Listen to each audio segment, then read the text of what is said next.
my memory in it. Yeah.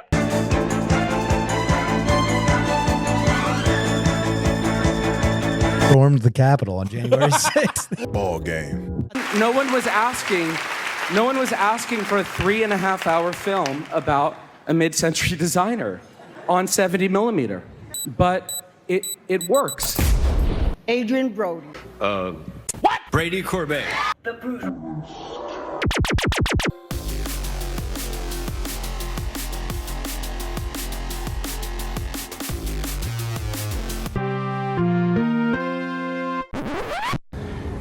It is no coincidence that fate brought us together on the eve of my mother's death. I'm good at reading the signs. Sir, I do not know what the commission entails. We'll talk about the details at home, but you'll be well compensated. And also, you'll be given a place here on the property to live and work. I think that residing here will allow you the time and the space to conceive of it properly. And your family, should they arrive, they're welcome here too. Well, here we are, the wonderful new podcast, the Half of God's Face podcast. Woo, woo, woo. Let's go.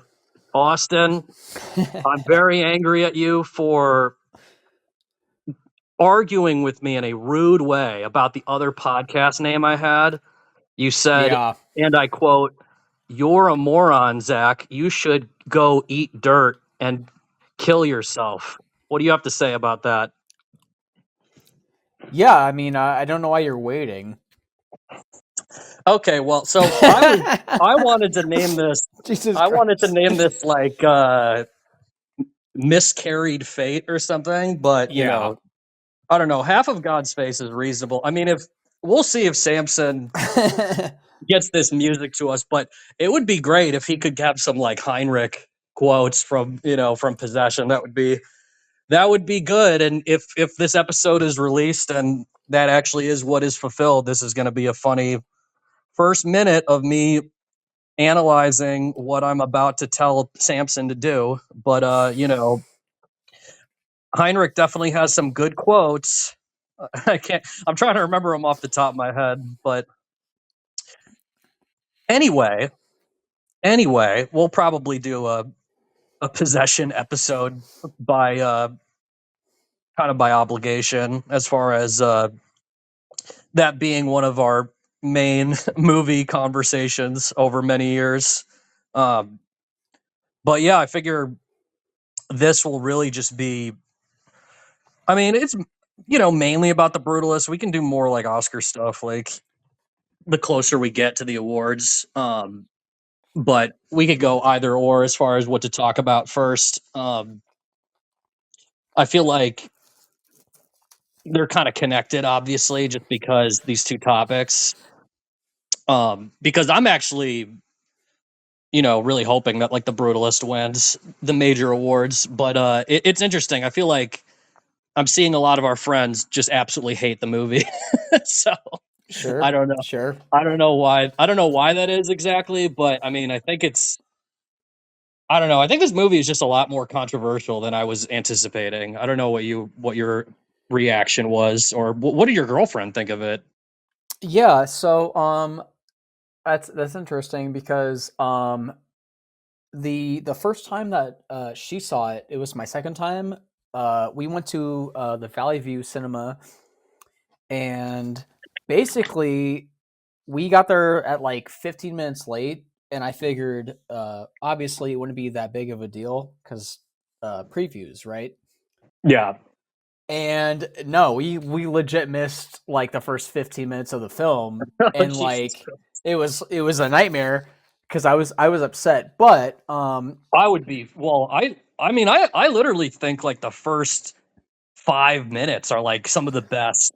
Yes, I've like ever seen in my life, Yes. And I don't know, people aren't really disagreeing with that who I talk to. Every person is just so furious about the second half of the movie, and it's like a bunch of people that we're friends with who obviously I have a problem with them forever now. No, I'm just, oh my god. No, I'm not going to go to war over the Brutalist. I mean, I get it. I get, you know, a fat guy mouthing off in interviews. He's he's a little much, like his personality. I mean, he was bitching about the budget a shit ton in interviews. And I'm like, hey, man, I wanted to listen to this interview so I could learn more about the movie. And I mean, he was saying that like the people working on the movie didn't have a living wage. And I'm like, is that really true? The budget was $10 million. Like, what? Yeah. So I think some people actually did either see him in person and were like, fuck this guy. Or, I mean, I know Sean and, you know, Matt both loved here, you know, the screening they were at back in October for Chicago Film Festival. But it does seem like people hate his personality. And again, I get it because, you know, he said some very political stuff for sure, but I definitely would make the argument similar to like a Jonathan Franzen or something. He's like one of those artists that I think it's kind of just good luck that he lines up politically with the Oscars, and I don't look at it like he like made concessions to be an Oscar movie. I just don't think that's what happened, you know. I think it's just his I think the movie does fit into the ideological framework of a movie that the Oscars would want to win, especially in the political context of, you know, another Trump presidency and everyone's completely melting down every second about every single thing he says and does. And obviously the immigration stuff is extremely hot button right now. And Brady Corbet very explicitly said this movie was kind of like a response to the first Trump term, but obviously it took him so many years that he like ended up finishing it here at the beginning of the second Trump term. But yeah, I mean, I think that's one of the reasons why it has a very strong possibility of winning. And even, you know, I'll refer to this person right now as a nameless individual. Even admitted to me that they thought that Amelia Perez was nominated for all these Oscars exclusively because of Donald Trump being the president. And they were like, this person who shall not be named, just because I don't know for sure if they would want people coming after him for saying this, but it seems like everybody agrees that that's one of the worst movies ever made. I mean, I haven't heard anybody argue that Amelia Perez is good. Like critics, audience, people are making memes online. So that's a little bit different to me than The Brutalist, which I think is actually like an incredibly well made film. And I mean, that's really the reason I'm rooting for it. And I don't know, I don't think it's necessarily perfect, but I think it's great. Is kind of how I would describe it. Like if you threw a hissy fit over certain aspects of it and you just were like, yeah, the second half, it just takes me out of it. I'd be like, okay, fine. But I don't know. I kind of like a movie that does something that in the moment I really am kind of like, wow, I don't know if that worked, but the overall like grandeur of it is just unbelievable. You know, the cinematography is unbelievable, the music is unbelievable. And I don't know, I mean, I'm cynical about like acting performances, but there's something special about seeing Adrian Brody crying immediately. Like that's difficult to do, I feel like. And I don't know, again, I don't know what your reaction was as far as like the performances or just the first time you were seeing it or the second time or whatever, but I was I was moved by the Statue of Liberty upside down. I mean, that was just to me that's like everything I want to do in a Yes. film. I mean, showing the Statue of Liberty upside down just for whatever reason it just hits in such an emotional way. And again, just to see him crying like a couple scenes later on his friend's like shoulder, or sorry, his I think it's like his cousin, Yes, it is. and he's just crying so hard and you're just like, wow. And then you also see him at like a whorehouse early on, so it's just immediately like, yeah, this is going to be very raw, even though it is super well made. But I don't know, I was bought in. I was just like, Yeah. this is going to be unbelievable. So I gave the movie a lot of I wouldn't say I would criticize anything too much, but I definitely did forgive aspects of the second half because of how great. And I love the ending itself. I absolutely love the you know the finish like last scene. But Sure. I don't know if the first thing you want to talk about is the Yeah. performances or. Well, I mean, yeah, I don't really like. I really do believe that like that is why I saw it yesterday.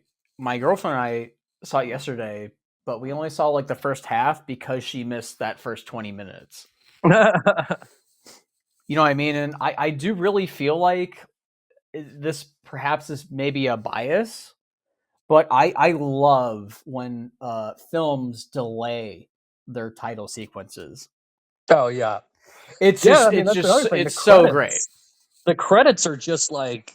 I mean, any of our friends who criticize the movie, they got to look at me with a straight face and tell me they have ever had a credit sequence that is anywhere near as amazing as. I mean, like that doesn't count for nothing, you know. No. The frick, it's the Philadelphia Express, and it's like from the point of view of the car, and like you immediately know because like really the beginning of the movie is just the music is like distorted and Hmm. freaking kind of sinister, but you have that like bum bum bum bum.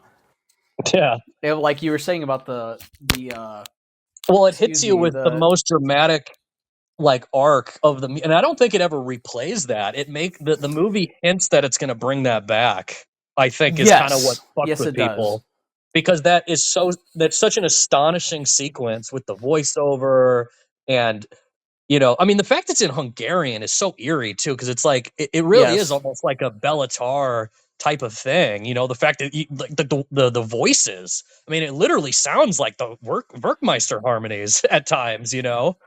You're like, No, holy yeah. shit. No, that's interesting. Yeah. And like I like yeah, it's very like you brought up like the crying with Adrian Brody. Like that's almost like a scene like later in a movie that like but like most Yeah. movies. Yeah, because It's just yeah, crying like that is like off-putting if you just we see that have the without really title knowing what's sequence happening. and then he gets off of the bus and then he's just like and it's very European because it's his cousin and he's like kissing his face like I don't know like I'm exaggerating but 20 times. Oh yeah, no, there's a lot of kissing in this movie for sure. Oh, absolutely. But yeah, that I just it's part of kind of that like I think that like technique of just like making things very absolute quickly and like I don't know, I'm on board. Yeah, it's bold. I mean, the whole movie is trying to be very bold, and I think people there's a couple different ways to kind of explain what ambition means as far as in conceptual terms where you can like visualize it. It's kind of similar to if you play volume and you're a band, if you play at a certain loudness level, you can kind of have more sounds. Like there's an increase of sound if it gets louder. You can mix in sounds, you know, like I guess higher and lower. I mean, I might not even be like using the exact best way to describe it, but that's almost my parallel for ambition. Like if a movie doesn't even try to be great, like if there's not that kind of I mean, I don't know if the word is ego necessarily, but you could almost describe it as ego. When a movie is like we're trying and we're trying to like get you to buy into this. It's something that's very bold because it invites people to be like, "Oh, well, I thought this movie was going to be the greatest thing I've ever seen Yes. and then all it Yes. was this." And it's kind of like, "Yeah, but I don't No, know. that's yeah. One of That's my really why like I've seen it almost 3 times now, but like that is like why I appreciate this movie is because like even at its worst, like if you don't like the movie, this is like trying to be something I mean, they use the word epic, which I agree with, but Yeah. like, Well, I mean, the what is the intermission, problem it's with like, that? no, I mean, it's like anyone that gets to that intermission and isn't, because that's just impressive. The idea of having, the music swelling in, and then he's like, "Can you get me a photo of you and my niece?" And then it's Felicity Jones responding with her voiceover, and it's just magical. To me, it's just magic when it cuts to the actual photo. Just cuts to the photo and it's on the screen. It says intermission. You saw that too, right? For your screening? Yes, yes, of course. I mean, and it's Oh my god. yeah, it's just yeah, it's It's like like at a wedding. yeah, and I mean, like the only time you see her not in a wheelchair is, well, minus the ending, excuse me, but No, is we're gonna is that's the she other thing looks about this so podcast. beautiful, and it's just she's frozen on 15 minutes. I mean, granted, I took a piss break at intermission, but I did get a very good image, and I was like, wow, like I know exactly how that is framed in my mind, just like the few times I've seen it. Yeah, I did take a photo of it with my phone because it's just such a beautiful like That's photograph. But amazing. no, That's amazing. no, I was gonna say that. Yeah, that's the other thing with this podcast. We're gonna spoil shit. I mean, we're only gonna scratch the surface of certain films if we don't actually talk about everything, because this is like one of those movies where people are going to be very vague about what they think happened because they don't want to spoil. But then if Yes. we actually talk about it, it'll give people like a little bit of again, we don't have to like jump into spoilers right away, but obviously I don't know. I um mean, like, part of me is like, dude, freaking see the movie. I mean, we're 15 minutes in. Like, let's take our trousers off. Why not? well well, the other thing is too, it's the movie's been out for like a month, and everyone that I know has seen it so far. But uh obviously all I was going to say was just that to me, going into it, and I kind of said this to different people. You didn't see Megalopolis, right? And, unfortunately, not. I apologize. You got to see that because I do. they're kind of like they're like brotherly. I mean, they're kind of related. I mean, they're both about architects, I both do, films. because I'm either going to tell you, like, dude, what the fuck? Or I'm going to tell you, like, yeah, I think people are you'll dumb. I think you'll like it for sure. But here's the thing. I swear to God, as this year was playing out, me and my friends were kind of like, everybody is gonna hate Megalopolis and everyone's gonna love the Brutalist. But actually, everyone's reacting worse to the Brutalist. More people have said Megalopolis amongst our friends, like who we went to college with. More of them say that Megalopolis is great than the Yeah, Brutalist, I which mean, time is to. hard to believe. Yeah, I think that's really just like, time to end some friendships. I don't know. No, I mean, I'm sorry. it's one of those things where shit talking is just hilarious because I just have such a loud mouth. It's going to happen no matter what, and I'm going to be thrown into a prison camp, blah blah blah. But I feel like it's important to I guess talk about the expectations of these movies, because everyone was kind of going into Megalopolis being like, Coppola's out of his mind. I went into it thinking this is going to be incredible, and the screening I was at was absolutely off the rails. One of the greatest film events I've ever been to in my entire life in terms of the audience like laughing. And again, it's kind of campy in that way. It's a movie it takes itself way less seriously than The Brutalist, but it creates this tone it's like, again, a very good theme of like a style that you can't really appreciate until you see, this filmmaker that we love, of Zukowski.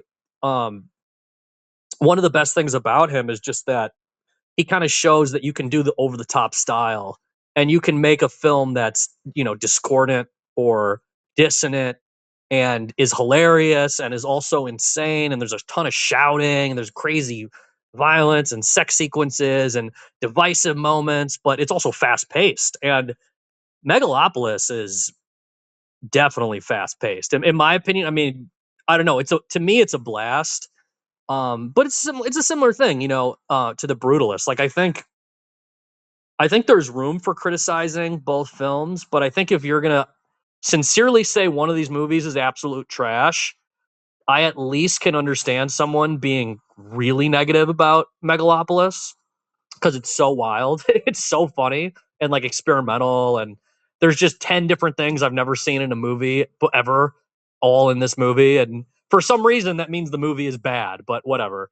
Uh, Brutalist, I just don't see that. You kind of have to admit the movie is really good, and maybe it's not as great as people wanted it to be, because that's the thing when you watch a movie. I don't do this, but and I think this is the wrong way to watch a movie. Yeah. People watch movies and they say, I would like for this to happen because this Oh is how the yeah. movie started. I specifically want this one thing to happen. If it doesn't happen, this movie sucks. People do that, and it's such a bad way to watch films, especially when a movie decides to go in a direction you don't expect. My argument about why the second half is actually, you can kind of process it better if you consider that first scene when he's in the whorehouse. Because to me, I went in this movie, and that's another thing. Before I saw either Megalopolis or The Brutalist, I thought Megalopolis will have explicit sexuality and nudity. I just expected that, like a lot of it. Ah. And I did not expect that from The Brutalist. And it's kind of the opposite. There are like sex scenes in Megalopolis, but it's not nearly as many as The Brutalist. The Brutalist sex scenes are way more extensive, and you know, Oh, which they're I was not. beautiful. They're Yeah, beautiful. I, Let's I just was say not. it.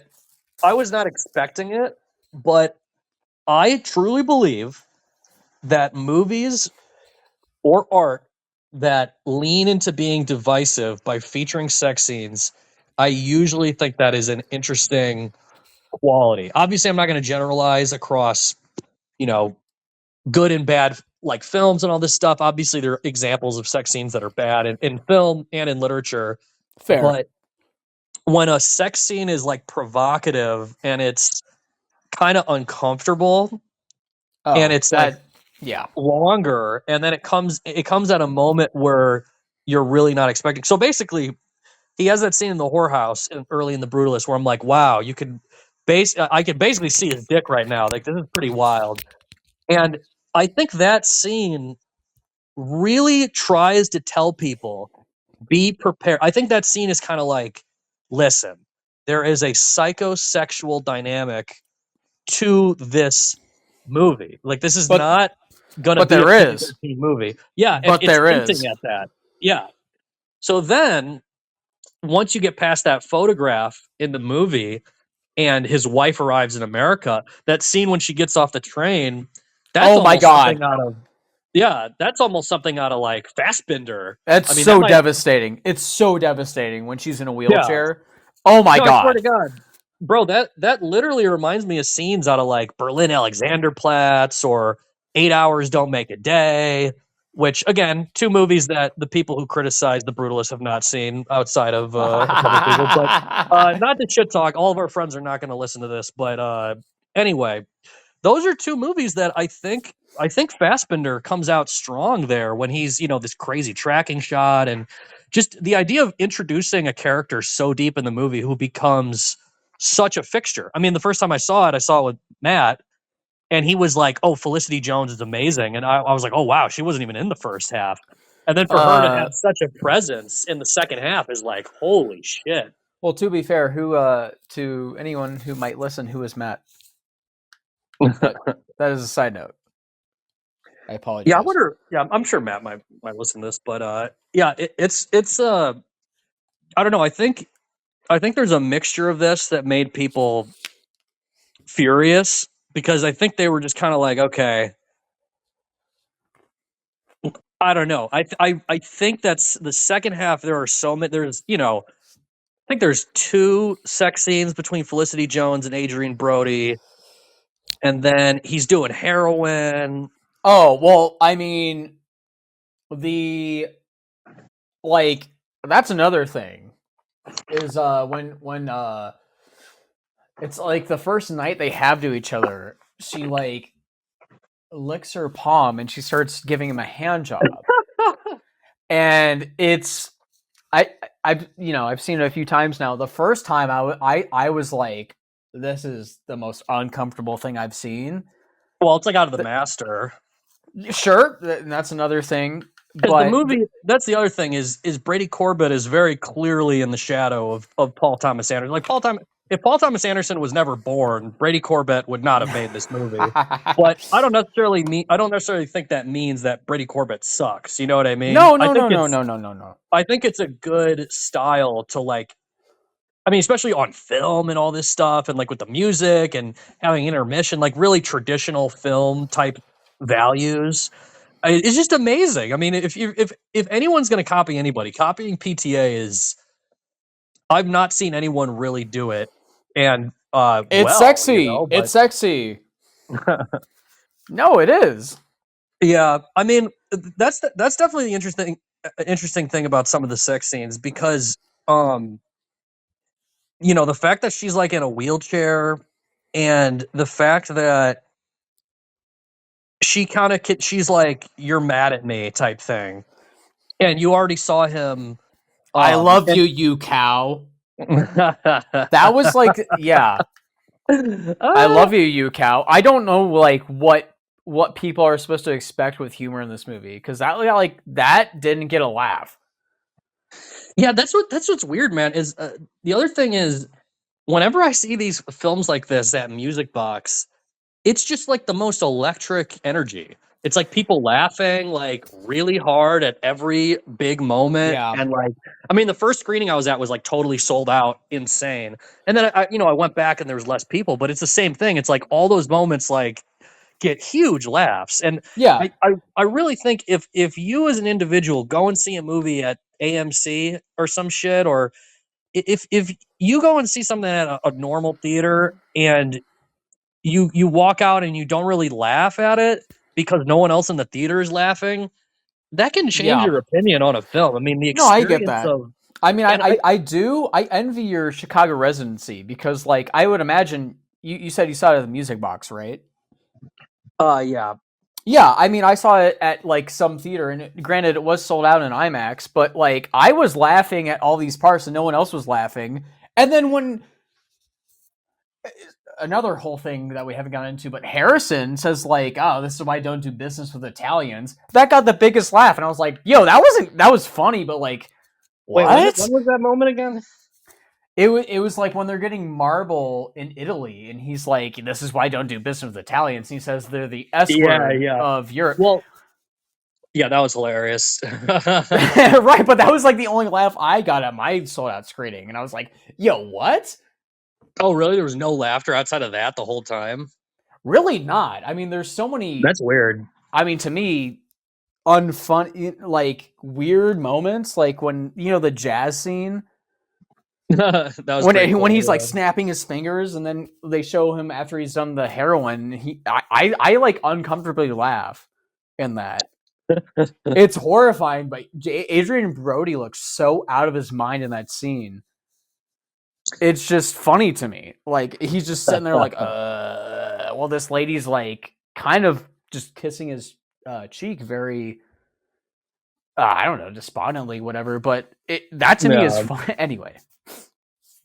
No, I mean I'm the kind of person that I like laugh if something doesn't make any sense or if something's like I was just I mean our next episode will be on the passing of David Lynch, but I just rewatched I'm going through Twin Peaks: The Return, and it's arguably the best thing he ever did, and it's episode 8 specifically that's really over the top, experimental and insane.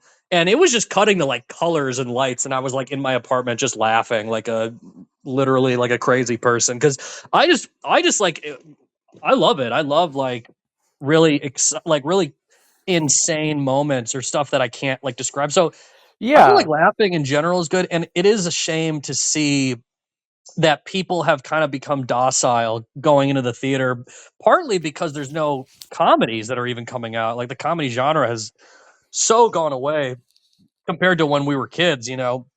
And so Yes. people aren't they're literally forgetting that not only are you allowed to laugh, but you're supposed to laugh when you go to a movie in the theater with an audience.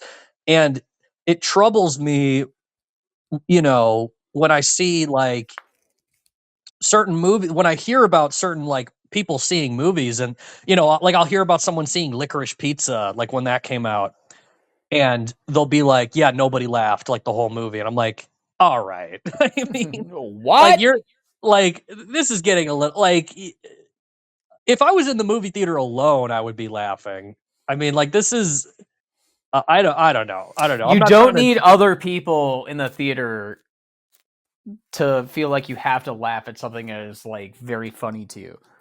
No, but that's the thing though I think people are very like kind of insecure about I don't know. Maybe I just I laugh a lot. I'm not trying to dictate how people like react to different films, but you know, I saw Nora in the theater and people were laughing really hard, but I was laughing insanely hard. And like, I mean, I was by myself. I mean, that probably, you know, I see a shit ton of movies by myself, so I don't really care. But I think that's part of it too, is people laugh when they're with friends and when they're by themselves. I think they're a little bit more like, oh, I'm an analytical, like I'm watching this, and maybe you'll think something is funny and you'll just nod and you'll go, oh, that's funny. But I think it is important. I think, you know, I think an audience reaction is and I don't know if this is like a segue. We're gonna keep talking about the Brutalist, but to me, the best film of the year is Misericordia by Alain Girardi, this French filmmaker. And a lot of people haven't seen it; it hasn't really been released. It's only been at festivals, but I saw it at Chicago Film Festival. Hopefully, it's getting a wider release in 2025. There's no way you're going to be able to see it until it gets online, probably. But Boo. unless you go to like an art theater, I mean, it's not going to be at AMC, but it did get distribution, thankfully. But I saw that with my dad at Chicago Film Festival, and the types of noises I heard people making in like shock and in like laughing their asses off with Misericordia. I mean, it's a unique thing. Like when you see a movie and you think, wow, that was the most unique, like, experience of sounds. Like the audience made a very unique, like there were very wild moments of people audibly being like, what the fuck? Like my dad was literally like, what the fuck? It's like it's insane. When you see Misericordia, you will lose your mind. It's so funny, but it's also just so unexpected, and it like drives it into your gut. It like really drives it in on how unexpected it is, and it becomes so tense.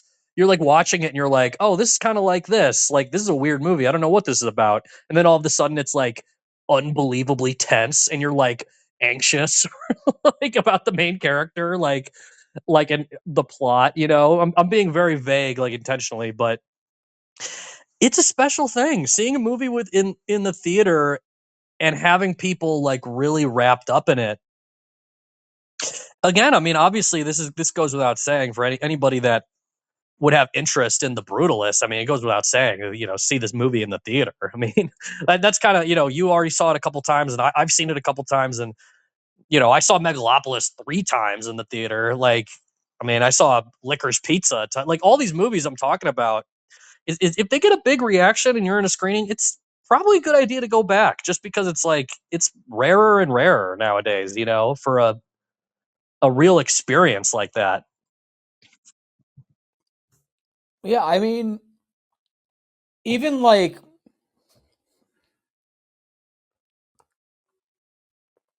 even with like I really do think like at the end of the day, like the Brutalist is actually kind of funny.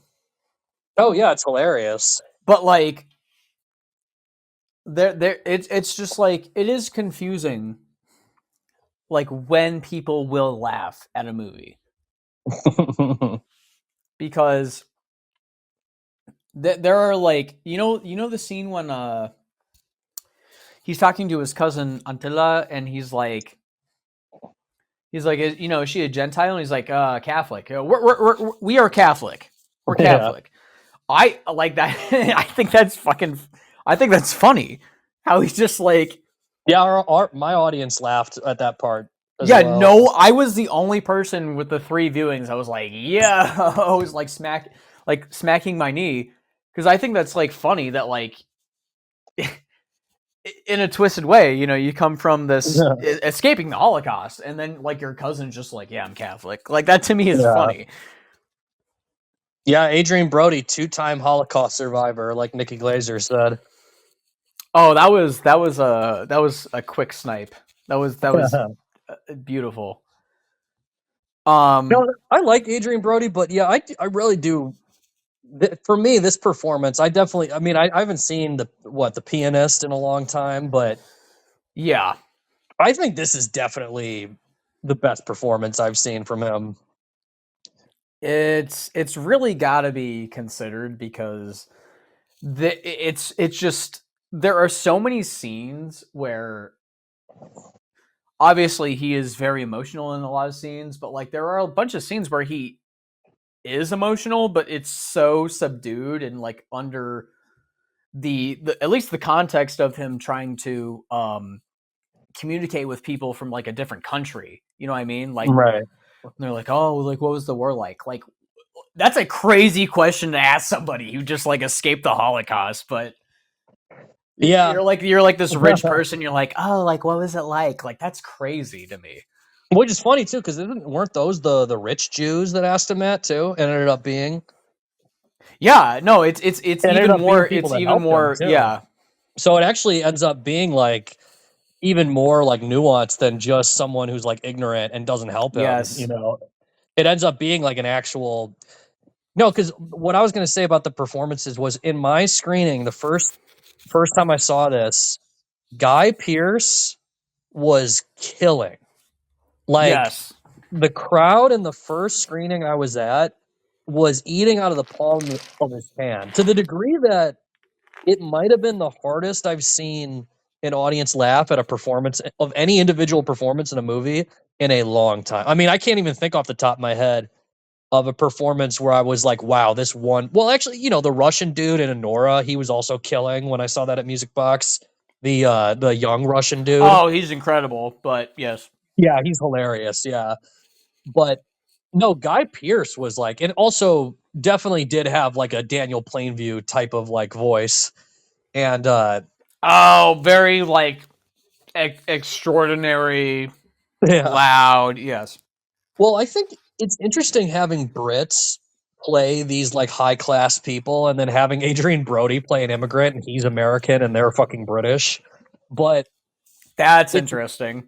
it's really cool that I think there's something subtextual about that. Like I think there's something that resonates in your mind when you're hearing because again, accents are goofy in movies. I feel like they did a pretty good job, especially Guy Pearce. What's that guy's name? His son, the guy who's in Kinds of Kindness, Joe Alwyn, right? Yes, yes, yes. Yeah, his voice was a little less convincing to me. It wasn't a bad performance, but also similarly, Joe Alwyn was basically like Jesse Plemons out of The Master.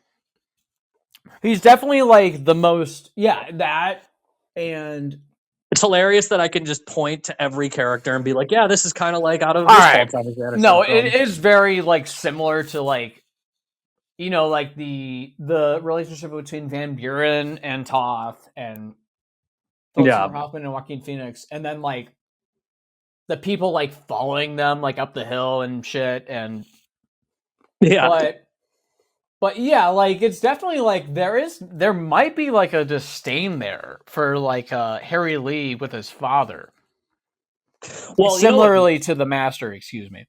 Yeah, yeah. Well, Matt actually he told me a really interesting interpretation he had that would get into some of like the spoiler stuff, which we can jump into here in a second. But Take it off. yeah, it was an interesting, and that's the other thing too is like Joe Alwyn at one point he walks up to Adrian Brody and he's just because then uh, basically what happens is you get that photograph at intermission, and then here is Elizabeth or Elizabeth, right? Elizabeth or something. Erijaba. Yes. Yeah. I Uh, don't know. she shows up, Felicity Jones, in a wheelchair, and you're like, wow, she can't walk, damn. And she's with her niece, and her niece is so shell shocked, she's like not saying anything. And she like won't respond to anybody, and they even say like yeah she knows English but she just like isn't talking because obviously she came from a fucking like ghetto. Like she Yeah. literally came from like the Krakow ghetto and like probably ate like a rat to survive or something, so she's clearly traumatized, which again, also similar to The Master, where Freddie Quill's face just has such trauma in it, and I think the performances from Adrian Brody, Felicity Jones, and then the other girl, uh, they really have that kind of like implied trauma like in their faces, which again is difficult to do. It's I wouldn't even advise for someone to try I doing that. would like doing acting in the past would suggest that is something that would separate um the greatest from good. Oh yeah, what is that that would separate them? Just like how just like carrying yourself in the face is so difficult on film. Like because like Yeah, in terms of like you have to like basically through the performance let people believe that you like we don't see Adrian Brody go through the Holocaust, but like we freaking get it. You know what I mean? Like that to yeah, me yeah, is I don't know how to do that. I think that is difficult. yeah. Well, yeah, him doing heroin kind of implies some of that as Sure, far as like sure, through the sure. writing, Oh god, but the heroin in the film. yeah, But that was yeah, again also unexpected. I didn't know he was a drug addict until I stepped in the movie. Um, but no, yeah, that it is haunting. I mean, because again, him crying in some of the scenes, like I wouldn't even. Again, I think that is a big part of it that he's traumatized. But I think what's even more impressive to me, and I said this to Sean after the movie, I said, because you see all of his photographs and the clippings, like there's basically he gets off on the wrong foot with Guy Pierce because Guy Pierce is a fucking lunatic, and Guy Pierce apologizes to him. Guy Pierce apologizes to him and was like, "I didn't know you were a genius architect. Look at all these buildings you made that are in these popular magazines." And Adrian Brody is like, he can't even believe that his work is still like in magazines and stuff oh because that's so subtle and amazing. But yes, he's so continue. destitute that he just like I'm sure he didn't forget, but he's like, wow, someone in America like knows who I am. But there's something about the way that the movie kind of implies that and I don't know how much it implies this, but I think one of the questions of the film is, was it easier for him as an architect in Europe, in part because they have a completely different system for how to get funding and the bureaucracy and all this. It's not like an individual like in America you have an individual patron that's a lunatic and you kind of have to just deal with him even if he's crazy. And in Europe it seems kind of like, especially in Hungary, which would be, I don't know, I don't think they were communists before World War II, but I think they have just different, it just works differently, right? Like I think the government was like subsidizing his work in Hungary is how I would say it, right? And my question to Sean after the movie, and I thought this was another incredibly thought provoking idea, is is this movie like one fraction of his life, as in every other building he ever made there was a story like this, as in all this drug abuse and like betrayal, and it's crazy and it's just ups and downs. And at first I saw the movie, I was like, you know what, it seems like it's unique to America, as in this is the most insane part of his journey. But what I got out of Adrian Brody's performance was this guy is so larger than life. Like the way that he he would just argue with people, and like he's like yeah, he kicked someone. His friend is like, you kicked that boy.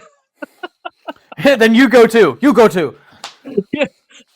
Like that part, he's so like, I mean, I know he's not Italian, but he's so like Italian, the way he's like throwing Sure. his hands all over the place. And there's something about it where I think there's two ways for this to go, because I think Brady Corbet has a negative view of America mostly. Well, well, I think it is skewering aspects of America, but I don't think he's necessarily saying it was better in Europe. I think he's saying this individual patron thing is specifically for that time period was a shell shock for Brody. And again, I personally think the movie, even if Brady Corbet maybe doesn't think this, I still think the movie has a lot of very pro America stuff about it, in my opinion. Because it's not so much that America is perfect, it's that this is the deal to be made.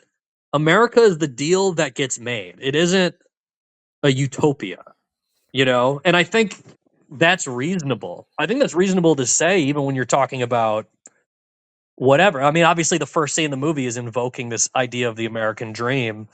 And when you get to the ending, people can debate it, but I think he got there. I think he achieved greatness. And I think the disappointment of time passing and the artificiality of eras to recognize genius, like in real time, as in, does someone get honor, especially in architecture, let's say, does this guy really feel like he's recognized until he's like an old man? And it doesn't seem like he does, but I still think he does achieve greatness, even though he's not necessarily, at least the movie doesn't seem to imply that he's really ever living like luxuriously. He's always seemingly, maybe working with big budgets and stuff for the projects, but it's not like he's like rich. At least it doesn't seem like it. I don't know that. Yeah, that's interesting. What you're saying about the director in America. Like, I do think, like, at the end when she's like, "This place is vile. Like, let's leave." He's like, "I'll follow you till I die." But Wait, who said that again? it's. I think that's the last thing Laszlo says in the film is, "I'll follow you till I die," because she's like, "I'm going to Israel." When she's like, Oh, "Yeah, God. what'd you give me? Like, what?" Wait, so did Felicity Jones say she's going to Israel? Yeah, they're in. She's in like wow. the lobby of, like, well, not the lobby, but like the outside of the hospital rooms, and she's like, like, I think she says something about very similar, God, to Possession, but when she's like, I saw like half of God's, whatever, blah blah blah. And then she's like, "What'd you give me?" He's like, "It's a mistake." She's like, "I'm going to Israel." He's like, "This place is rotten. We need to leave." And he's basically like, "Yeah, I'll follow you till I die." And like that to You me was forgot that she like, actually did say that she went to Israel, because that's one of the big questions with the actual ending. Is I think because it's so interesting that one woman that they had play the niece, she shows up, and Rafi Cassidy? I don't know her name, but we're gonna get into spoilers now. So that chick, she plays the niece, and then she also plays Yes. the daughter of the niece. Yes. Like, she Yes. plays, which is, again, talk about, again, another possession kind of thing. But the fucking she was in the first scene in the movie. This niece that's kind of like a not an important character, and she's in the first scene in that like house. She's in the With the last scene voice, too. with the voiceover, yeah, and they bring her back.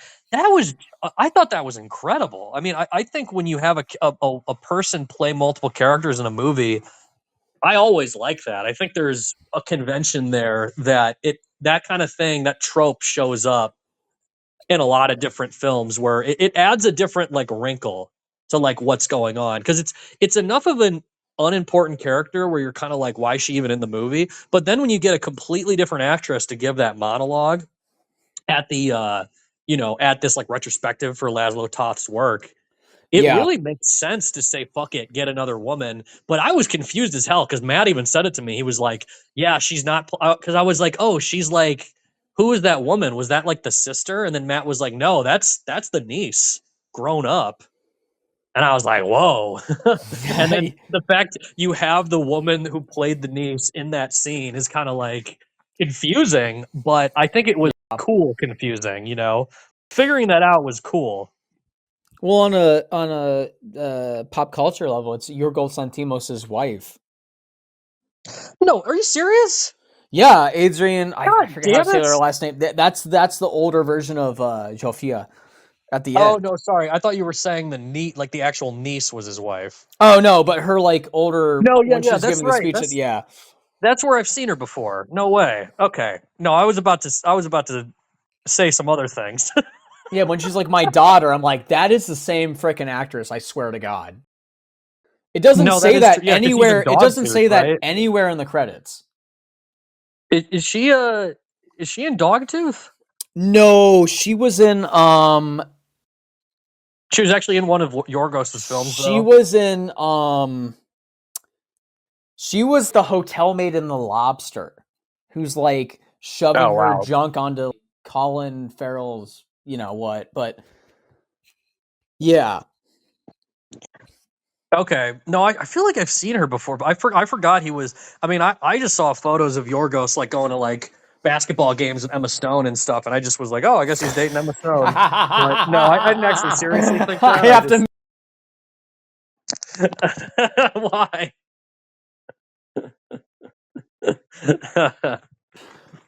Okay, I'm back. No, I mean, he's just hanging out with Emma Stone, which is cool. I mean, they collaborate and stuff, but I didn't even realize he was married. That kind of stuff gets really confusing, Like, Yes.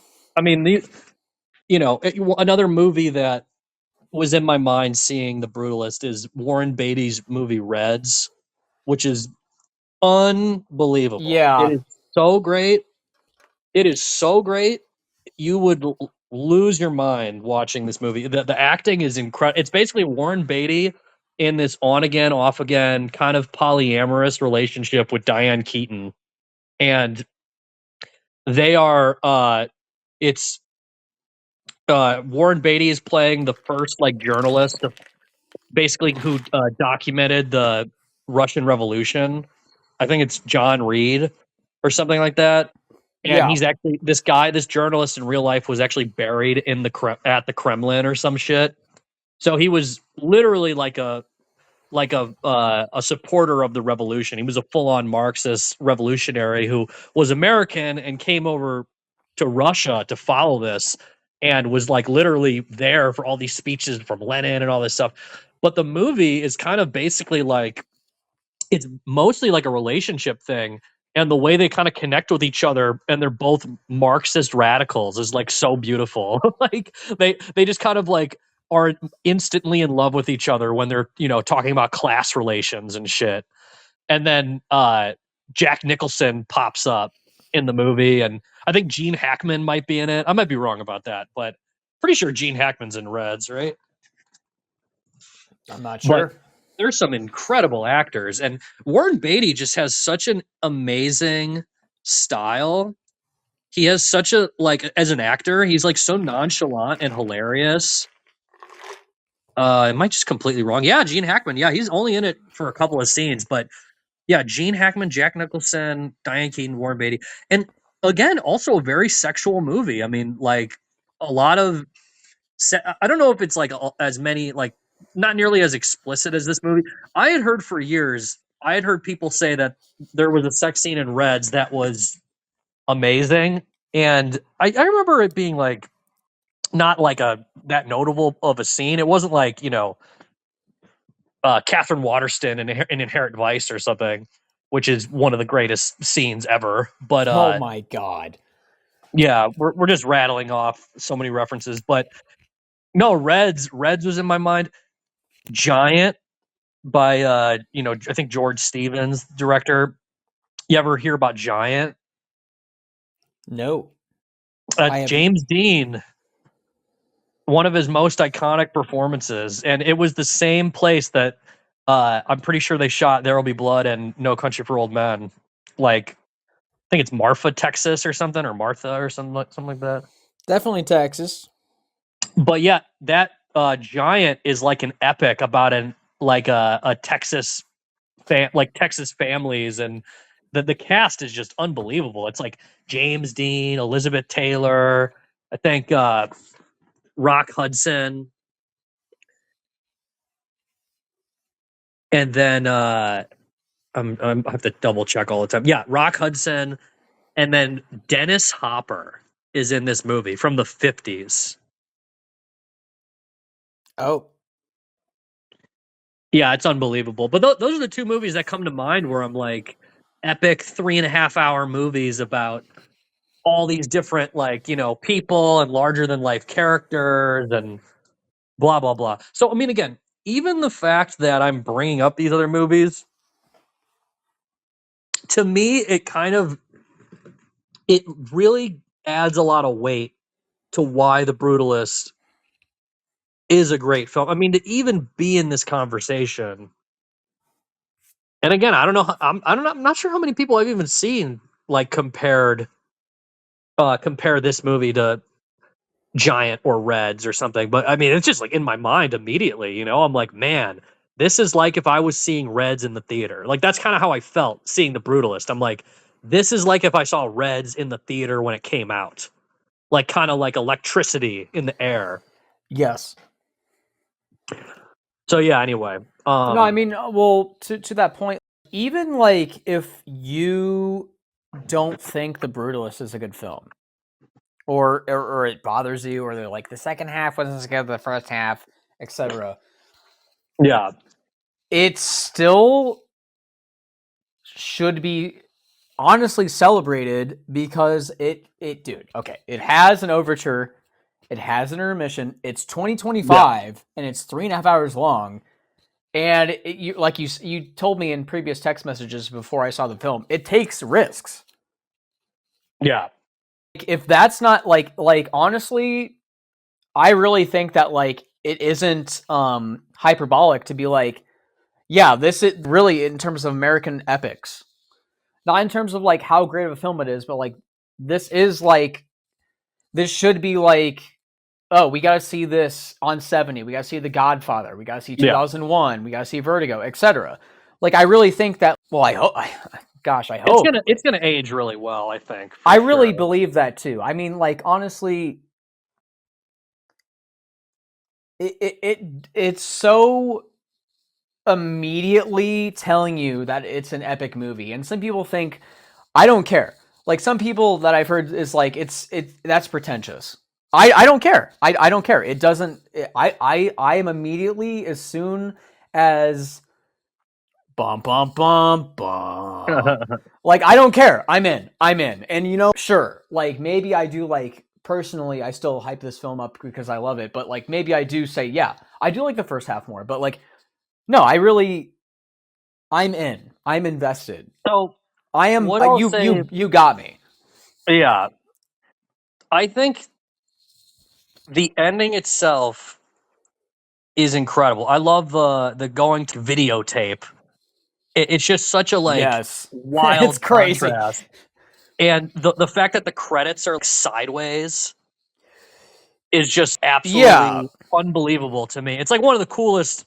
I mean, the credits. It's like arguably the credits are some of the best credits I've ever seen in any film.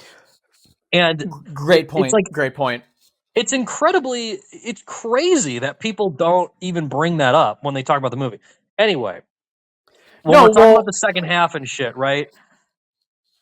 Just to actually get into it, just to get into the nuance, I think that both the Felicity Jones sex scenes are incredible. Oh my I think God. they're both incredible. I think the position she puts herself as an actress, I know is what you have done. amazing. Yeah, and then they're standing outside for like the ribbon cutting, and she says in Hungarian, she's like, I'm so proud of you, my love. I want you to make love to me tonight. And like, no, I'm so proud of you. Make love to me tonight. Nobody else, like I said, like I don't know about like people laughing in this movie. I was hysterically laughing at that, and nobody. Anyway, continue. Yeah, I don't know if anyone laughed in my screening for that, but there was noises of like a giddiness. You're kind of getting infected by, wow, how many movies do you see love depicted in that moment, where this woman is obviously like a genius, also larger than life, worked for a paper and stuff, and knows all these languages, and she's kind of like, she completes him in such an interesting way where you can tell that she's a little bit more subtle, and she's a little bit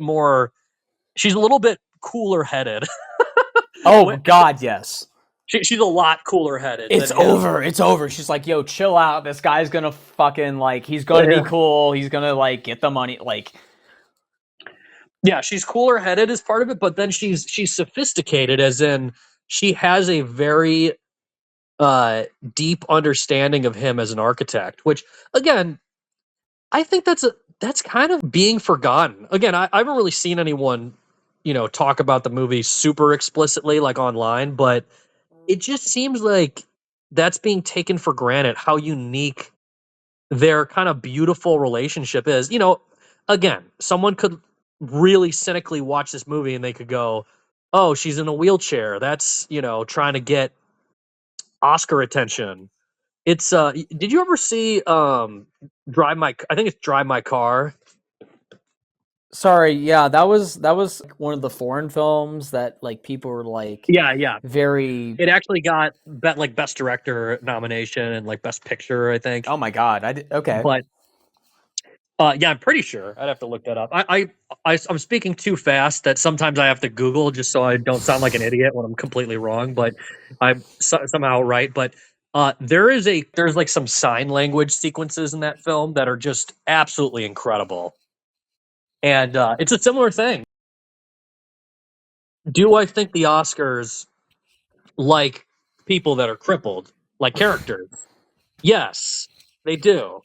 They definitely do. Have the Oscars loved performances that might not have been good, or the movies were completely horrendous just because of the topic in a very superficial way? Yes, I also believe that. Do I think sometimes movies can, and I don't even want to use the word sometimes because that's almost like a misleading. I think if you show a person, and I was not anticipating it, I'm not like all kinds of people, right? If you show me a completely diverse group of people, or your cast is like incredibly diverse, I usually think that's unbelievable. I mean, like, some of the greatest films ever are just, whether it be like your cast is star-studded or just diverse as in every type of person, right? Like every kind of like racial background and all this kind of stuff. I think it's amazing when it's done absolutely well. When it's done for the sake of getting Oscar attention is when it gets a little bit more, okay, this is not working, right?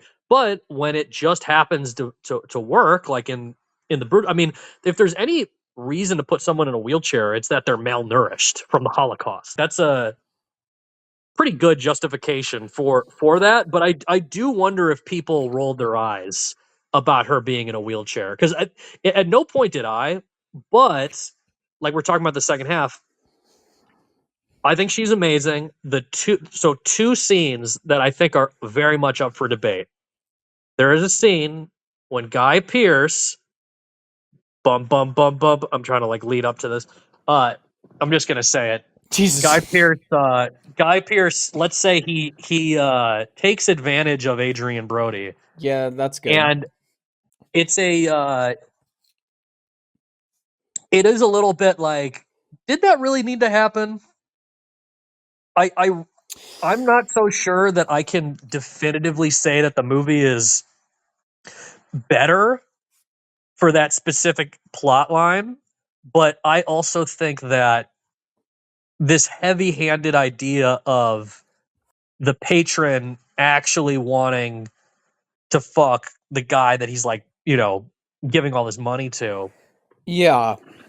it feeds into this psychosexual drama that I'm talking about. It's like the metaphor of he's going to America and assimilation. It's similar, and there's a couple other ways that it portrays this, right? Like you were saying earlier with Miller and Sons. It's he doesn't have any sons, and then he's also Catholic, and that's what assimilation is. Even though people don't want to admit that, people who immigrate to America, they try to become Americans. And this is, you know, people can say one thing or another, right? If this is good, if this is bad. This is just how the world works. When you move to another country, you try to assimilate. You try not to seem like you're from another country. And yeah, I do think, society should be forgiving of people with accents and stuff. Obviously, in America, I feel like, if someone has an accent, like, cool. I mean, I'm expecting, a good person. Like, I don't know. It's not like any kind of weird comment, but in the 50s,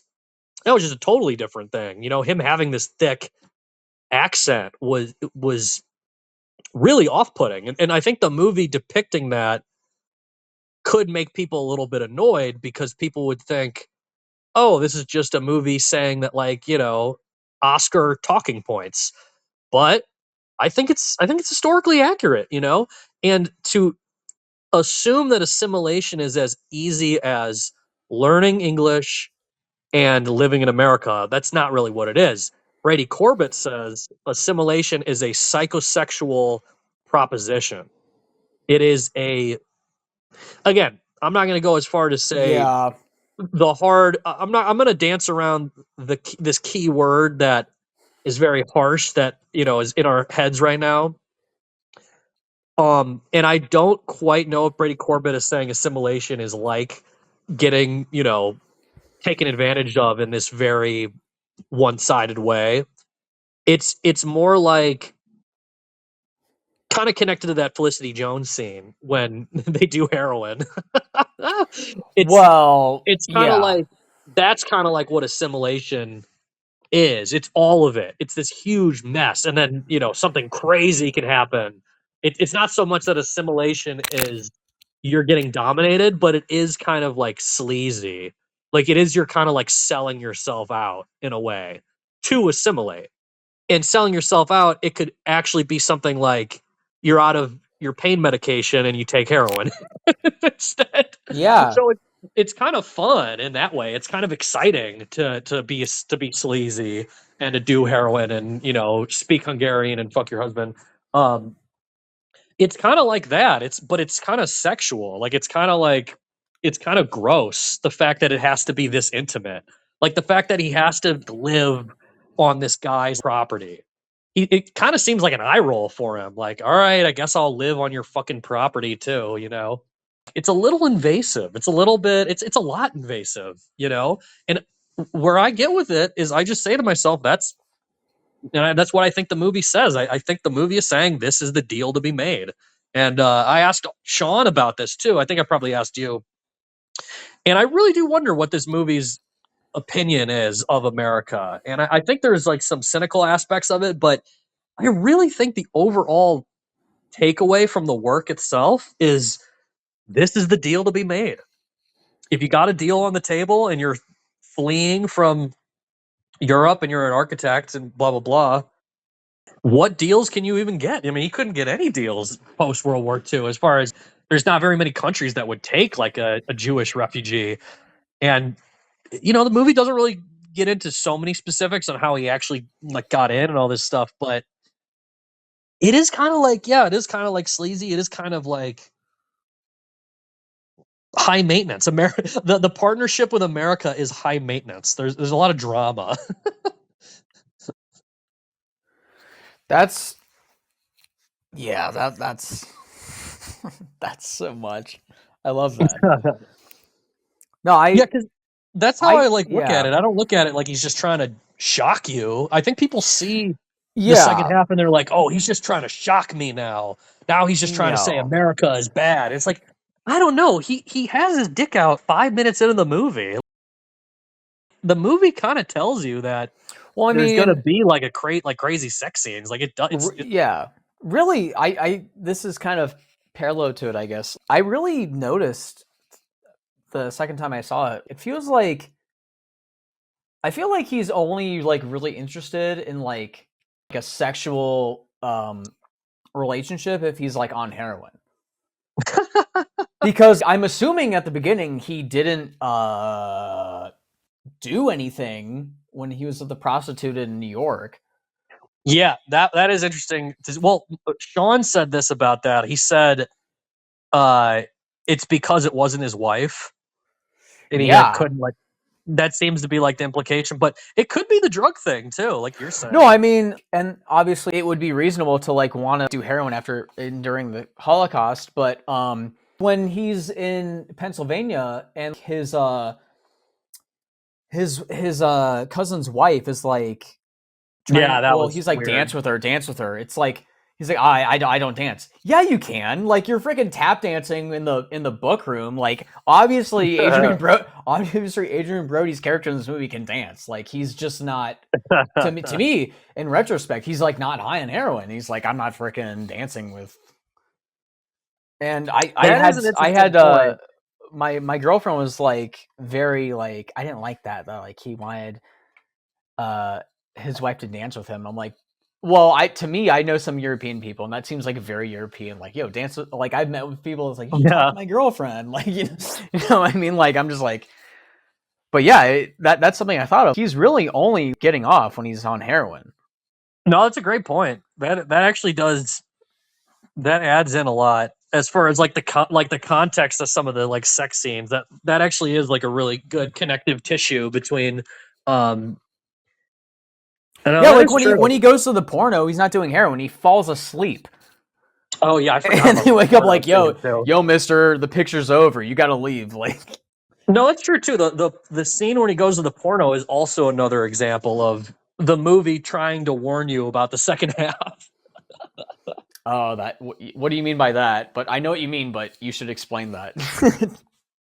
Well, if someone thinks that the second half is completely out of left field, then it's like explain how in a movie set in the 50s he's like watching a porno. like that's I mean, obviously like snuff films and shit have always existed, like blah blah blah, but not really. I mean, it wasn't that easy to find that. As far as I know, like I'm not a complete expert on that specifically on, the availability of this kind of film like in the 50s. I mean maybe it was easier to get your hands on than I realized, but it's breaking the convention of making a film set in the 50s, which I think is great. I mean, it's like, like The Master, because obviously any idea anyone has about, oh, this era was like this era was like that, it's like, no, that's not really how it goes. I mean, every era contains all kinds of stuff going on, and even if a society is like repressed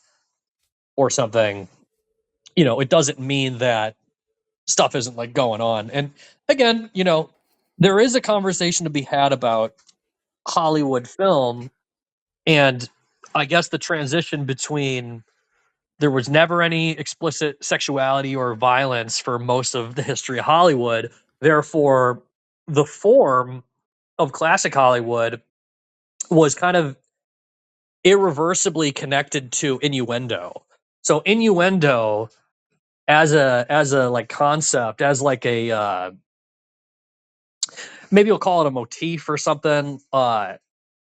This kind of like thing that happens in a movie where the characters are saying one thing and they're really hinting at something else. And if you're a child, you don't really understand it, but if you're an adult, you can understand it.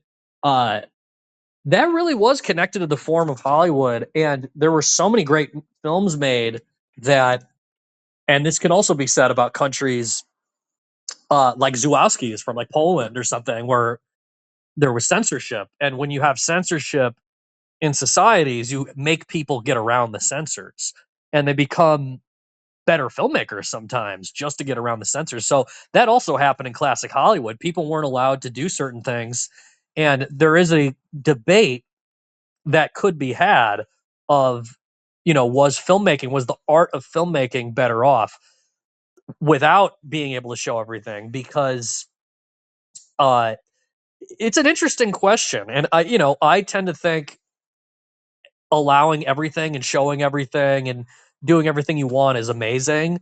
But then again, it's like, Alfred Hitchcock's Vertigo is still better than most movies.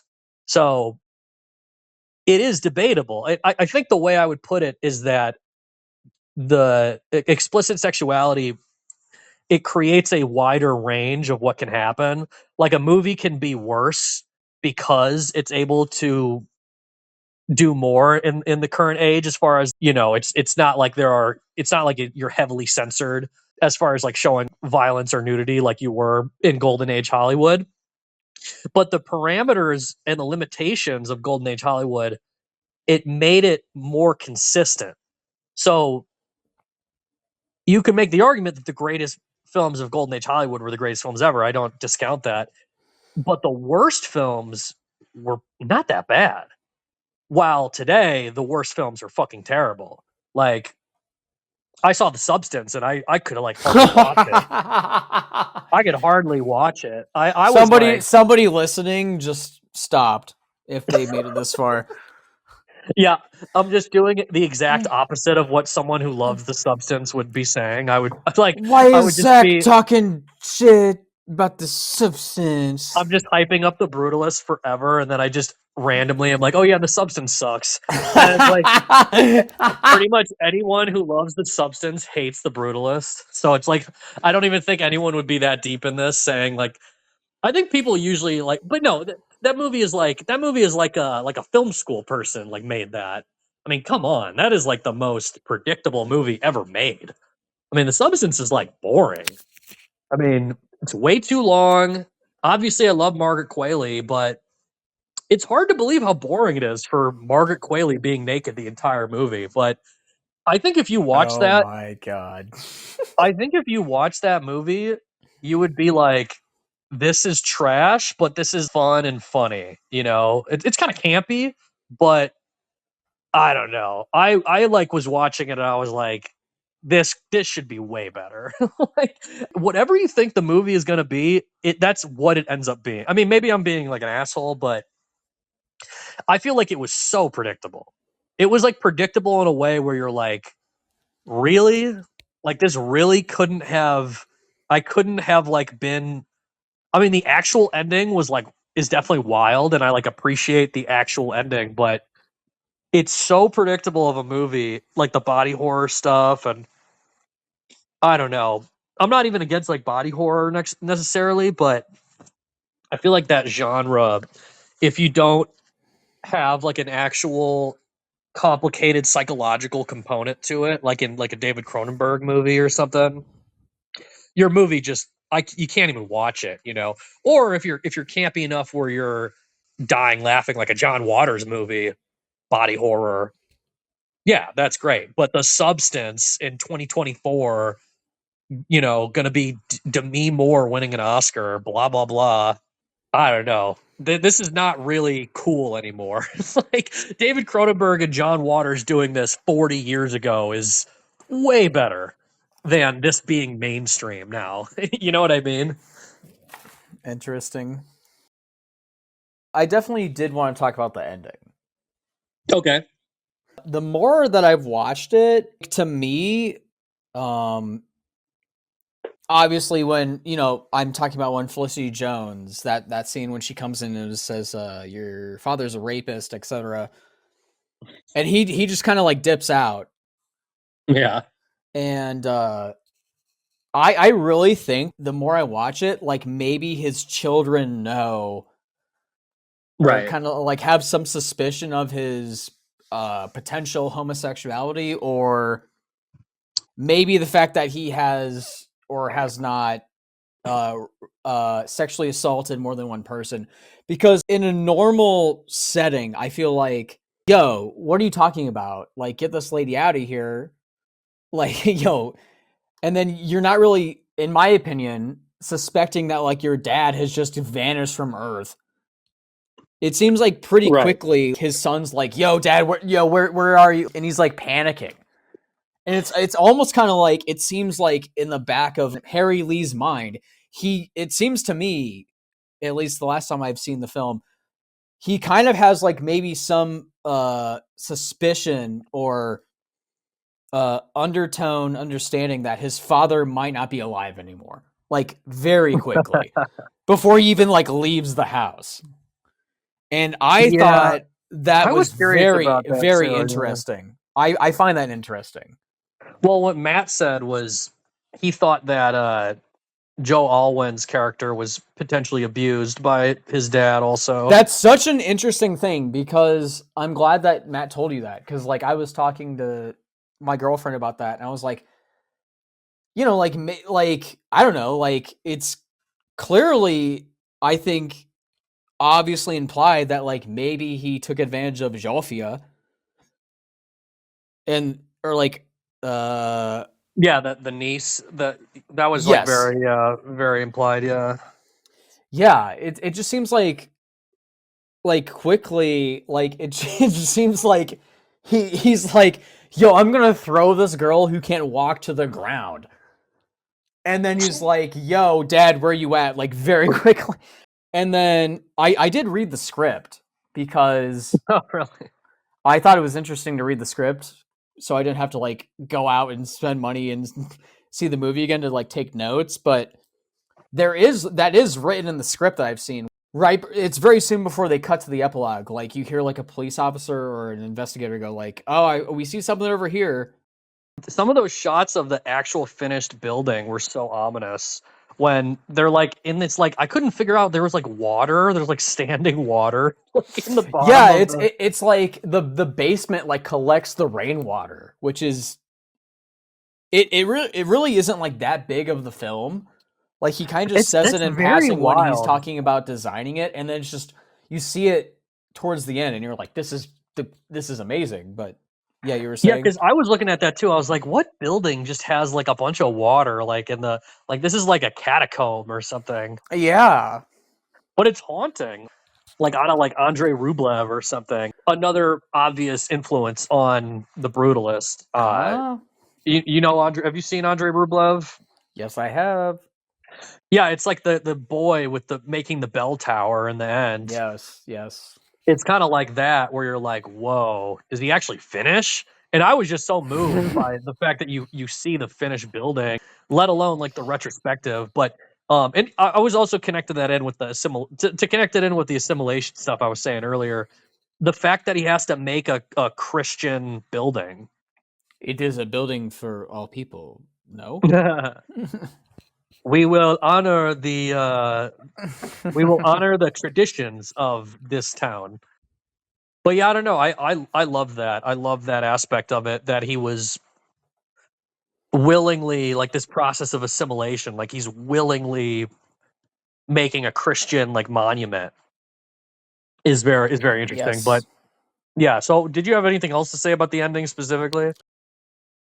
It seems like the popular opinion is that at least YouTube critics are like, I really love this movie, and like epilogue didn't really like quite buy it. Like, wasn't my thing. You know, I thought it wasn't really necessary. And like the first time I saw it, I texted you like, "Yo, I love this movie, but like the ending sucked."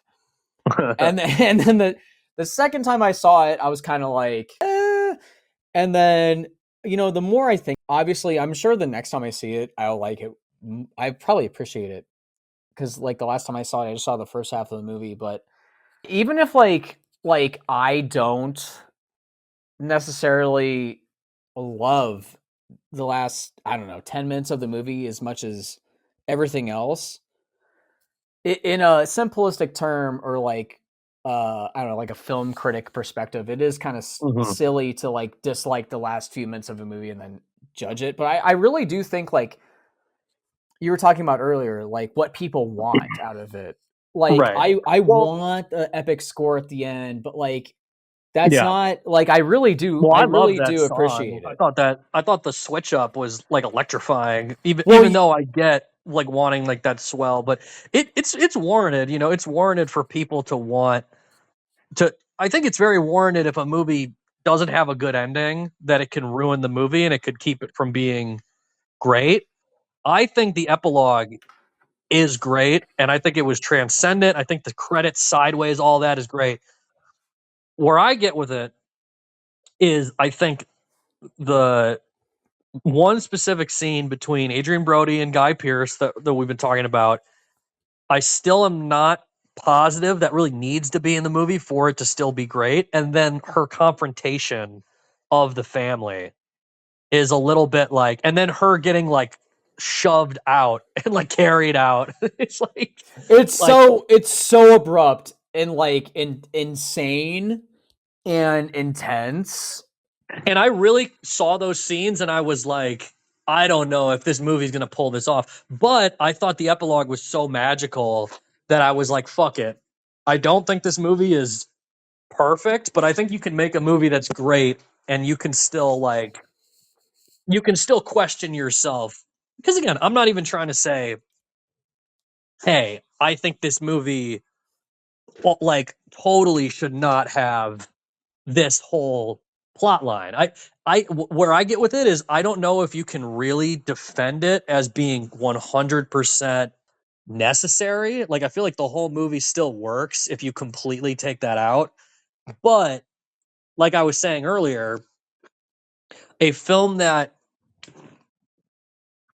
when a movie goes against my expectations, I'm more likely to be happy about that. Even if I'm a little skeptical, even multiple viewings, the second viewing, I accepted it even more, though. The second viewing, I was like, you know what? This is a 3.5 hour movie. It's allowed to have crazy ass stuff going on. Like it's allowed to have a lot going on, you know. It's easy. I think it's also easier to get away with. It's easier for me to forgive in a 3.5 hour long movie. Again, it's a tough sell. Like on paper, what happens with the architect and Guy Pearce? It's a tough sell, as in this is going to be a good movie. But I think it pulled it off. I think it pulled it off, even though it's a little rocky. Like the scene with Guy Pearce, and then the scene of the wife confronting Guy Pearce in front of his family. I feel like maybe the filmmaker thought those scenes would hit harder. But I just love the epilogue so much. I love the look of it. I love the fact that Adrian Brody's like super old, and I love the sideways credits, all that stuff. I love the epilogue so much that I was like, you know what? He made the building. I mean, that I don't know. It's just this is what happens. Like this is a life. In a person's life, they have crazy, unexplained experiences, or even on the nose experiences where you're like, wow, I can't believe that went like that. And I don't know, it feels, it doesn't necessarily feel like I was saying, it doesn't feel like completely perfect, but it feels real in this weird way, right? It at least to me, it felt historically accurate. And I don't know, it felt honest to the characters. It felt like I could buy it with the characters. If I was making this movie and like I uh was reading the script, I probably would have asked Brady Corbet about some of that stuff and seen like what his justification was. And again, I don't know if he had the best explanation in interviews and stuff, but it's interesting. I think I'm pro divisiveness. I think whenever a movie has divisive qualities that are bound to make people Yeah. upset, That I'm to me usually is like, more that's cool. interesting than I don't know. This movie where everyone's like, it's really great. Oh my gosh, you have to see it. It's so great.